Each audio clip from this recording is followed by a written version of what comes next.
आज हम कक्षा 12 हिंदी साहित्य में अंतराल का पाठ नंबर पढ़ेंगे। एक पाठ के लेखक है मुंशी प्रेमचंद।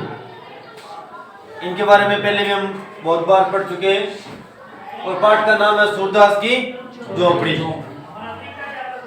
प्रेमचंद का जन्म 31 जुलाई 1880 को उत्तर प्रदेश के वाराणसी जिले के लम्ही गांव में हुआ और वर्तमान में उत्तर प्रदेश जो है वाराणसी, वहां पर एक प्रेमचंद का मोम का पुतला बनाया गया और निधन इनका 1936 में हुआ।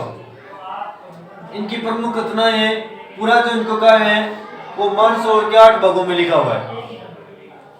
बाकी इन्होंने अपने पूरे जीवन के अंदर 12 उपन्यास लिखे कुल, जिनमें से कुछ है निर्मला, सेवा सदन, प्रेमाश्रम, रंगभूमि, कर्मभूमि, गबन, गोदान, ये सब इनके क्या है उपन्यास है। और हिंदी के अंदर इनको उपन्यास सम्राट कहा जाता है क्योंकि इनके उपन्यास इतने सुंदर है कि इनको पढ़ने का बार बार मन करता है। रचना भी लगभग दे लो, गद्य के अंदर प्रेमचंद और पद्य के अंदर तुलसीदास। ऐसी कोई कक्षा नहीं है जिसके अंदर इनका पाठ नहीं लगता हो 9वीं से 12वीं के बाद। उपन्यास की तरफ निर्मला है, इसके अंदर विधवा विवाह के बारे में वर्णन किया गया, ठीक है। सेवा सदन है, इसके अंदर वृद्धजनों के बारे में वर्णन किया गया। प्रेमाश्रम है, इसमें प्रेम की महत्व के बारे में वर्णन किया गया। रंगभूमि के अंदर ग्रामीण जो संस्कृति है उसका वर्णन है। कर्मभूमि है, ये देशभक्ति से संबंधित लिखा गया उपन्यास है। गबन है, गबन में क्या होता है अभी, गबन यानी चोरी। इसके अंदर महिलाओं की आभूषणों के प्रति जो लालसा होती है उसका वर्णन किया गया। गोदान है, गोदान मतलब गौदान। ये उपन्यास इनका बड़ा प्रसिद्ध हुआ। इसके अंदर एक व्यक्ति होता है गरीब, पूरे जीवन भर मेहनत करता है और उसका एक सपना होता है कि वो जीवन के अंदर गाय खरीदे। वो सपना तो उसका पूरा नहीं हो पाता है, उससे पहले उसकी मृत्यु हो जाती है। उसके बाद में ब्राह्मण कहते हैं कि इसका अंतिम संस्कार तभी करेंगे जब हमको गोदान मिलेगा। और गोदान कराएंगे ब्राह्मण।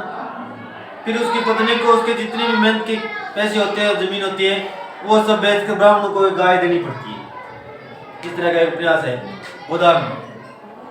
प्रेमचंद ने पहले लेखन की शुरुआत उर्दू के अंदर नवाब राय नाम से की, क्योंकि इसमें भारत के अंदर सर्वाधिक प्रचलन के अंदर भाषा उर्दू थी। उसके बाद में उन्होंने धनपत राय श्रीवास्तव के नाम से भी लिखा, मुंशी प्रेमचंद के नाम से भी लिखा। ये इनके 3 नाम इसलिए बार बार इसलिए परिवर्तन किए क्योंकि उसमें भारत के अंदर अंग्रेजों का राज था और अंग्रेजों ने उसमें प्रेस पर प्रतिबंध लगा दिया था। आगे हम पढ़ेंगे वर्नाक्युलर प्रेस एक्ट आएगा इतिहास में भी। उस नियम के अंतर्गत कोई भी भारतीय समाचार पत्र नहीं लिख सकता था, नहीं कोई रचनाएं कर सकता था। इसलिए उन्होंने प्रेमचंद पर प्रतिबंध लगा दिया। इसलिए प्रेमचंद बार बार अपने नाम बदलते गए और रचनाएं करते गए। देश की आजादी के अंदर प्रेमचंद का बड़ा महत्वपूर्ण योगदान रहा क्योंकि उनकी रचनाएं भी ऐसी थी, उन्होंने भी भारतीयों को देश की आजादी के प्रति आकर्षित किया। यहाँ पर इनका पाठ है सूरदास की झोपड़ी। यह प्रेमचंद के उपन्यास रंगभूमि का एक छोटा सा अंश है, क्योंकि उपन्यास के अंदर लगभग कितने पेज होते हैं, 500 पेज होते हैं, उनमें से निकाल कर ये लिया गया। अब इस पाठ के अंदर देखो 3 मुख्य पात्र है। एक तो सूरदास है।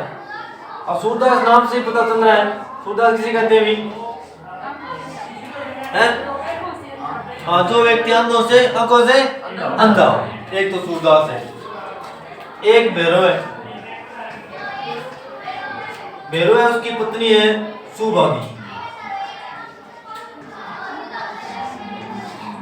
एक है जगदर।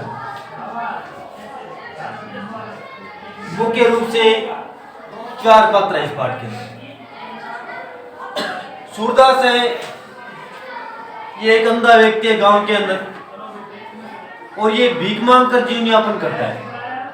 सुबह होते ही सड़क के किनारे बैठ जाता है और लोगों से भीख मांगता है। भीख मांग कर काफी पैसे भी एकत्रित कर लेता है। दूसरा जो पात्र है भैरव है, भैरव की विशेषता ये है कि ये हमेशा शराब पीता है और शराब पीने के बाद में अपनी पत्नी सुभागी को पीटता है। ऐसा लगभग बार बार चलता रहता है और ये जगदर है, ये सुभागी पर नजर रखता है। आशिक है इसका एक तरह से। अब देखो एक दिन भैरव ने सुभागी की पिटाई की। सुभागी अपने आप को बचाने के लिए सूरदास की झोपड़ी में आ गई। ठीक है। अब सूरदास की झोपड़ी में आने के बाद में भैरव जब उसके पीछे आया तो भैरव ने और सूरदास के मध्य में झगड़ा हुआ। किसको लेकर? सुभागी को लेकर। उस समय तो देखो भैरव ये नशे में टन था, इसलिए सूरदास ने सुभागी को मारने नहीं दिया। उस समय तो रात को 3 निपटारा हो गया। लेकिन सुबह जैसे गांव वालों को इस बात का पता चला तो उन्होंने सूरदास के बारे में तरह तरह की बातें करनी शुरू कर दी। और इसके बीच में देखो जगदर है, इसने भैरव को देखो कान भड़काए। किसके प्रति? सूरदास के प्रति। ये लड़ाई काफी लंबे समय तक चलती रही। फिर एक दिन क्या किया, भैरव ने सूरदास की झोपड़ी में आग लगा दी, क्योंकि उसकी पूरे जीवन की संपत्ति वो झोपड़ी थी, बस उसका महल मानो या कोठी मानो। अब भैरव द्वारा सूरदास की झोपड़ी में आग लगाने के बाद में सूरदास के पास जो चांदी के रुपयों की गठरी थी वो भी जलकर नष्ट हो गई, ऐसा सूरदास ने सोचा। लेकिन वो गठरी थी वो जगदर ले गया, क्योंकि उसे पहले पता था कि सूरदास के पैसे कहां पर है। झोपड़ी जलने के बाद में देखो झोपड़ी जब तक जलती रही गांव वाला कोई नहीं है। झोपड़ी जलने के बाद में गांव वाले आए, उन्होंने सूरदास को तरह तरह की सांत्वना दी। लेकिन सूरदास उस रात के अंदर भी क्या ढूंढ रहा था? हाँ, उन चांदी के रुपयों को ढूंढ रहा था। वो रुपये उसे नहीं मिले। फिर सूरदास का एक पुत्र है मिठुआ, उसने सूरदास से जब पूछा कि आप इस रात के अंदर क्या ढूंढ रहे हो, तब सूरदास ने बताया कि इसके अंदर मैं क्या ढूंढ रहा हूँ? पैसे ढूंढ रहा हूँ। उसके बाद में देखो सूरदास ने ये बात किसी को नहीं बताई कि मेरे पास लगभग 500 रुपए थे, क्योंकि अगर ऐसा वो बताए तो गांव वाले भी उस पर विश्वास नहीं करेंगे। इस बात का निपटारा हो गया। बाद में जैसे मिठुआ ने कहा कि हम अगर झोपड़ी दोबारा बनाएंगे और दोबारा भी लोग जला दे तब क्या करेंगे? सूरदास ने कहा लोग जैसे जलाएंगे वैसे वैसे हम और भी बनाते जाएंगे। तो ये पाठ ये शिक्षा देता है कि व्यक्ति को जीवन के अंदर कभी हार नहीं मानती।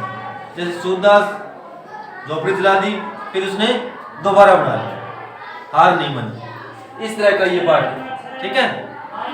प्रश्न कर लेना ग्रह कार्य के लिए।